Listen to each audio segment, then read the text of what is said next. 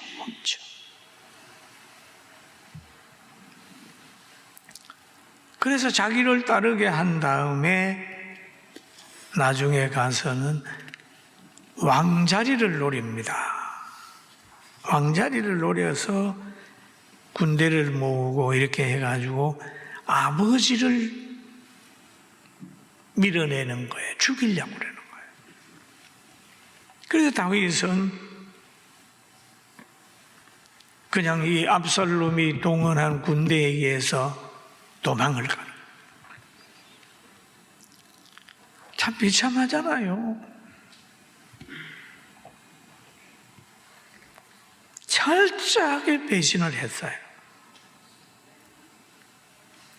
이럴 때 다윗을 따르는 군대 장관 요압에 의해서 압살롬이 죽임을 당합니다.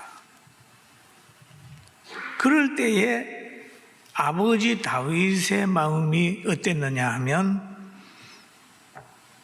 사무엘하 18장 33절에 이렇게 기록을 하고 있어요. 한번 읽어봅니다. 왕의 마음이 심히 문 위층으로 올라가서 우니라. 그가 올라갈 때에 말하기를 내 아들 압살롬아, 내 아들 압살롬아, 차라리 내가 너를 대신하여 죽었다면 압살롬 내 아들아 하였더라. 이게 부모예요. 항상 용서하는 거예요. 사랑하기 때문에 그 자녀들을 끊임없이 용서하는 거예요. 너가 살고 내가 죽는 게 낫다 할 정도로 그런 마음을 가지고 있는 게 부모입니다. 여러분 연세 드신 어머니들, 저는 우리 권사님들을 만나보면 그럽니다. 목사님, 우리 아들이 병들어서, 딸이 병들어서, 나이 많은 내가 병들어서 죽는 게 낫는데 기도해줘. 여러분, 이게 부모 마음이에요. 이게 다윗의 마음이고 이게 부모 마음인데 이 부모 마음을 모르는 거예요. 여러분만 모르는 게 아니라 저도 몰랐습니다. 저도 한창 때는 몰랐어요.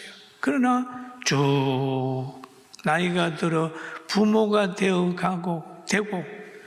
또 부모님들을 만나고 환경을 보니까 야, 부모님이 이런 거구나. 부모님이 이런 거구나. 다윗이 그래. 이런 부모님의 마음을 아프게 해서는 안 돼. 옛날에 우리 부모님들 보세요. 아들 대학 보낸다고 소 팔고, 아들 대학 보낸다고 땅 팔고, 허리가 휘어지도록 시골에서 일해가지고 출세시켜 놓으니까 결혼해서 좋은 집에 살 때 가니까 며느리가 나와서 거지 취급해가지고 자존심 상해서 시골 돌아가는 사람이 있다는 말 듣습니다. 부모를 알아야 돼. 그래서 성경에도 늘 그러는 거죠. 부모를 공경하라. 공경하지 않는 사람이 있기 때문에 공경하라는 거예요.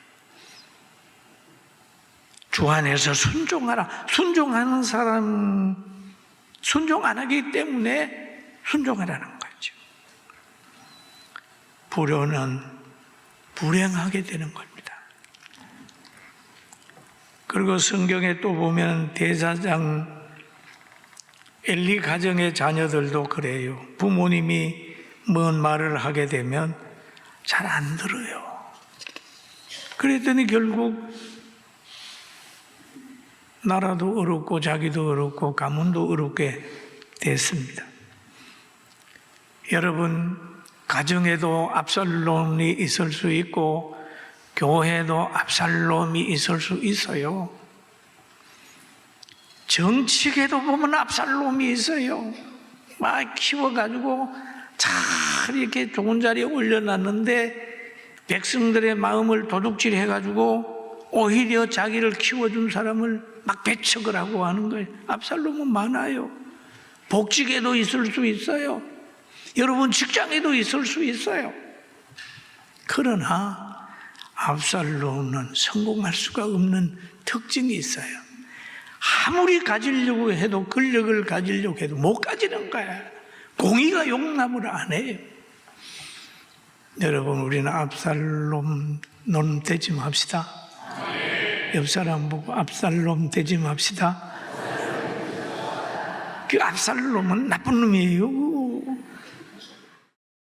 그래서 우리는 부모에게도 압살롬 되지 말고 부부간에도 그리고 사회에서도 정치계에서도 전혀 압살롬 되지 말고 늘 솔로몬처럼 아버지가 그 나라를 물려줄 때까지 지혜롭고 잘 순종해서 정말 멋있는 사람, 축복받은 여러분 우리 모두가 되기를 주의 이름으로 축원합니다. 하나님은 여러분을 사랑합니다. 하나님은 우리를 축복했습니다. 부모님을 잘 알아야 되고 또 한 가지는 부모 입장에서는요, 부모님을 알았다면 자녀들은 부모를 알고 부모는 또 자녀를 알아야 돼요. 자녀들이 또는 젊은 사람들을 자녀처럼 여기는데 이렇게 보고 부족한 게 나타나면 내가 젊었을 때 저랬지 생각하고 뒤에서 잘 기도해 줘서 여러분으로 통하여 대한민국이 살고 경기도가 살고 군포가 살고 여러분의 가정이 또는 직장이 살아나게 되기를 주의 이름으로 축원합니다.